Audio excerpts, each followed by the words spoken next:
Hi friends, இன்னைக்கு மகாநதியில் photoshoot நடக்குது. ஒரு பேக் கொடுத்து காஃபியும் அப்பளமும் கொடுத்து விஜய்க்கு சாப்பிட சொல்றாங்க. காம்பினேஷன் நல்லா இருக்கும், ட்ரை பண்ணுங்கன்னு சொல்றாங்க. அவரும் அதை சாப்பிட்டு சூப்பர் அப்படி இப்படின்னு சொல்றாரு. இதுகளை வச்சு அவங்க தேவையான மாதிரி ஷூட் பண்ணிக்கிறாங்க. யமுனா கிட்ட காவேரி ஃபோட்டோஸ் எல்லாம் கொடுத்து எடிட் பண்ணி என்ஹான்ஸ் பண்ணி அனுப்பு அப்படின்னு ஆஃபீஸ்க்கு போயிடுறாங்க. இதை தான் சான்ஸ்னு சொல்லி யமுனா நிவின் கிட்ட ஹெல்ப் கேட்கறாங்க. காவேரியோட வேலைனால நிவினும் ஓகே சொல்றாரு. நிவின் வீட்டுக்கு யமுனா போறாங்க. நிவினுக்கு தேங்க்ஸ் சொல்றாங்க அவங்க கூட கதைக்கிறது. நிவின் ஃப்ரெண்ட் கேட்கிறாரு, நீயே இதெல்லாம் செய்யற, ஏன் நீ காவேரி ஹஸ்பண்ட் ஃபோட்டோஸ் எல்லாம் எடிட் பண்ற அப்படின்ட்டு.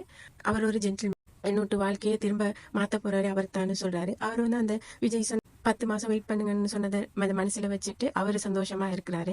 யமுனா நிவின் கதைக்கிறதுனால அவங்க சந்தோஷமா இருக்கிறாரு. எனக்கு என்னன்னா, இன்னைக்கு எபிசோட்ல விஜய் வந்து ரொம்ப சென்ஸ் இல்லாதவரை காட்டின மாதிரி இருந்துச்சு. அப்படியா ஒரு டிபிக்கு போட்டோஸ் எடுப்பாங்க, அப்படியே எடுத்தாலும் குடும்பமே வந்து நின்று பார்த்துட்டா இருப்பாங்க.